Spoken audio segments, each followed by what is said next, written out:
In Missoula, police are searching for a suspect who stabbed an 18-year-old man to death late last night. Officers responded to South Avenue West around 11:30 Wednesday night. They found the victim with multiple stab wounds. He was transported to the hospital and pronounced dead shortly after. Officials say they are following several leads trying to locate a suspect.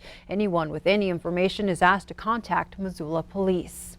And a shocking update on a Billings car crash on New Year's Eve. The death of a female passenger who was declared dead after an SUV slammed into a power pole has now been ruled a homicide. Police arrested the driver, 70-year-old Daniel Sheen, after serving a search warrant at a West End home on Wednesday. He's now accused of killing his 72-year-old wife before Tuesday's crash on Molt Road. The Billings man faces charges of deliberate homicide and tampering with evidence. He's currently booked at the Yellowstone County Detention Facility. Police will continue to investigate. The name of the victim has not been released.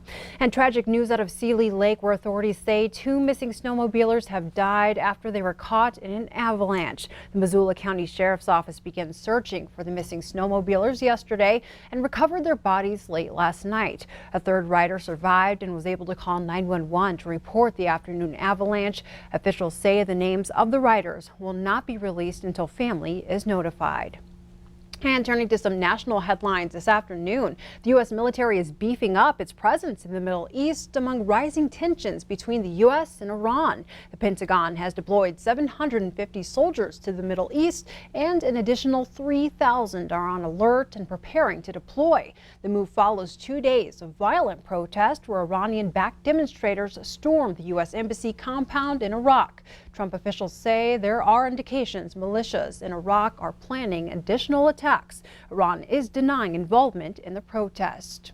Julian Castro is out of the 2020 Democratic presidential race. The former Housing and Urban Development Secretary announced the end of his presidential campaign earlier today via Twitter. The Castro campaign appeared to be nearing the end for months as the candidate struggled to raise enough money to keep up with his Democratic opponents. He was the only Latino in the running. Castro served as the mayor of San Antonio, Texas for 5 years before joining the Obama administration. The parts of Australia have declared a state of emergency as deadly fires show no sign of slowing down. 18 people have died in the flames and the death toll is expected to rise. Over 12 million acres have been burned. Road closures have led to fuel and food shortages in parts of the southeast. Ecologists say nearly 500 million animals have been killed in the fires. A third of the area's koala population has died in the past 3 months. Now back here in Montana, we all know a strong foundation is key to sustaining homes and businesses, and the same goes for the agencies who keep us safe. But what lies beneath the beams and boards can make or break safety's bottom line. MTN's Keely Van Mindorp reports more major upgrades are coming to fire stations in Great Falls. Helping the local community is a bedrock belief of all first responders. But crews can't assist anyone if their capabilities are crumbling beneath their feet. So approximately 2 years ago, we started having issues with our plumbing and our waste lines of all the fire stations. Great Falls Fire Rescue has been digging deep with the city to find a solid solution to a host of aging infrastructure issues. All those in favor say aye. Aye. Opposed, nay. That passes. Thank you very much, Chief. Back in December, Great Falls City Commissioners approved nearly $150,000 to break ground on needed upgrades at 3 of the 4 fire stations. Here at Station 4, Jones says repairs are badly needed. In fact, the tile here that's been displaced is just the beginning. Underneath the surface is a whole nother story. We go down about 4 feet, and then we turn into the main. The pipes have deteriorated to a point where a lot of places there is no pipe left. It's just open ground. Commissioners awarded Copper Creek Construction the contract to replace the aged plumbing lines in Stations 4, 2, and 1. And what you're seeing there is our tie-in from cast iron, and the pipe coming up ahead is actually clay tile. Station 4 is the only location of the 3 that will close up shop completely. 2 months, we're hoping for less. But after that, it's back to business as usual. As soon as the station is able to bring a fire truck back in, we have running water, we have running sewer, then we'll occupy the station again. Jones asked the public to be patient come mid-January as crews from neighboring districts step up to cover calls. There will be delays. We can't say there will not, but we'll try to minimize those as much as we can. Work on all 3 stations is expected to take 6 to 7 months, depending on what officials find or don't find. Reporting in Great Falls, Keely Van Middendorp, MTN News.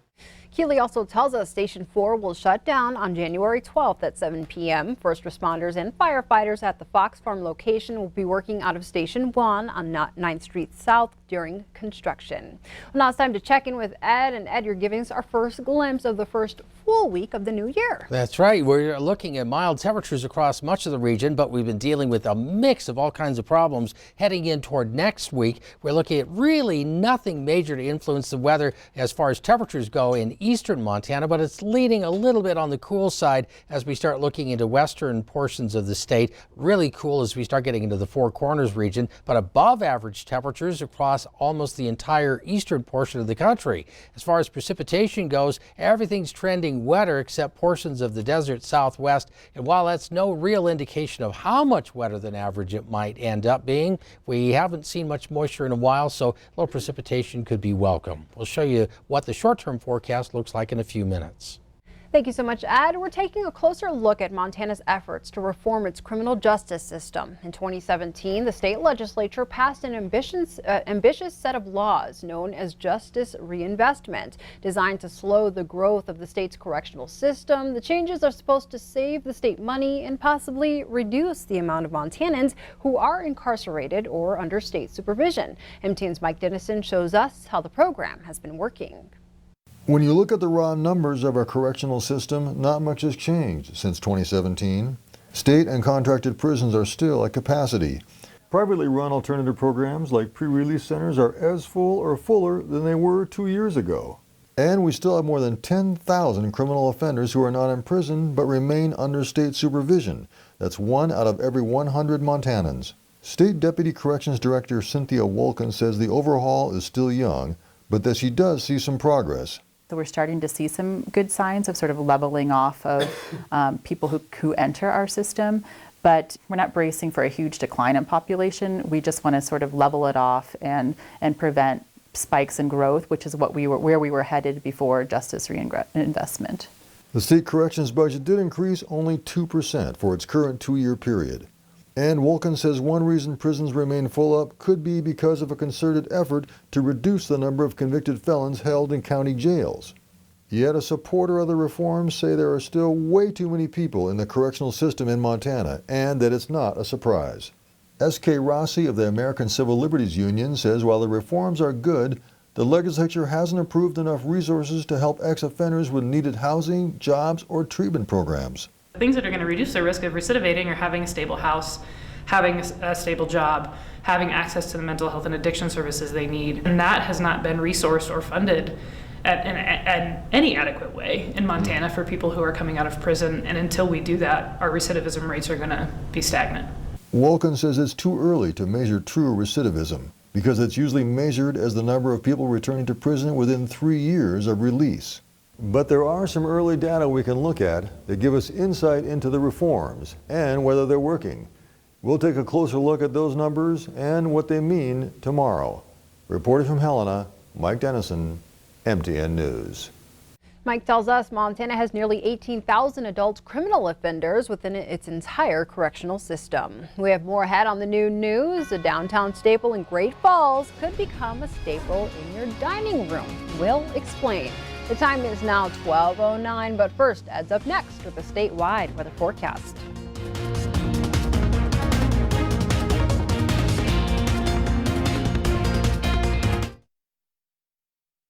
Now, here's your Storm Tracker weather forecast with meteorologist Ed McIntosh.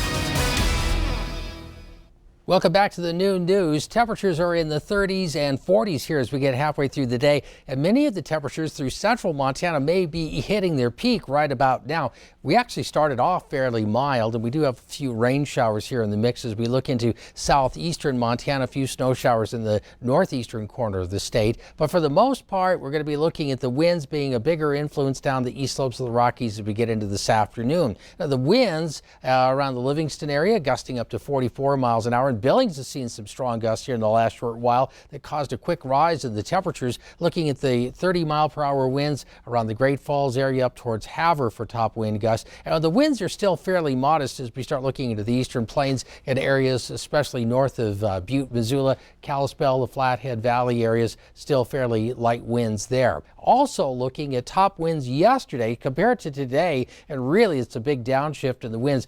40-mile-per-hour winds from Billings all the way up towards Browning, the Cut Bank and Great Falls area. 78 miles per hour recorded around Livingston yesterday. And the winds picked up a bit in the afternoon across the eastern plains, and we're going to see that again today. Some of the winds in eastern Montana will continue to develop. Also wanted to point out the storm system here as we start looking down into the Gulf states. There's a lot of rain here, thunder and lightning, and we can see some stronger storms start to develop through the Gulf states as well. So that's going to be a focal point for us across the Rocky Mountain West. We got a high pressure ridge trying to build in from the west and showers across the eastern plains. As the ridge continues to move in from the west, this disturbance out ahead of it will create more wind across the eastern plains here and a few showers to go along with it. Nothing significant, but expect breezy conditions to push from east of Billings over towards the Dakotas through the afternoon.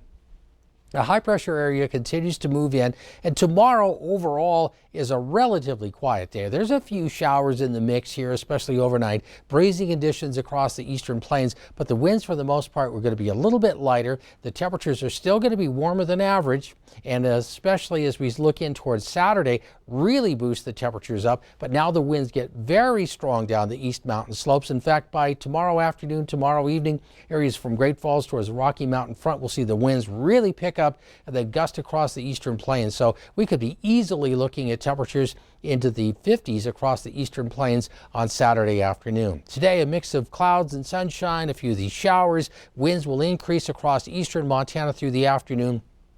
We do have some avalanche concerns, the higher elevations around the Missoula area, but the temperatures are at or warmer than seasonal averages pretty much everywhere. Overnight temperatures will range anywhere from the teens, 20s for the most part, and even some single digits for some of the areas of southwest Montana and the Bighorn Basin of northern Wyoming. Still breezy east of the divide through the evening hours. Showers will start to increase from Butte, Missoula, up towards Libby as we start getting into the evening and overnight hours of tonight. And then tomorrow, a mix of clouds and sun. Still breezy, but the winds won't be quite as dramatic as we look into central Montana. So western Montana looking at 30s to 40s for the highs, at least low 40s, off and on showers over the next few days. Great Falls and Helena looking at temperatures again mainly in the 40s during the afternoons and 20s for the overnight lows. Butte and Bozeman could pick up a little bit of moisture along the way, and temperatures across the eastern plains remain above seasonal averages. There's the weather.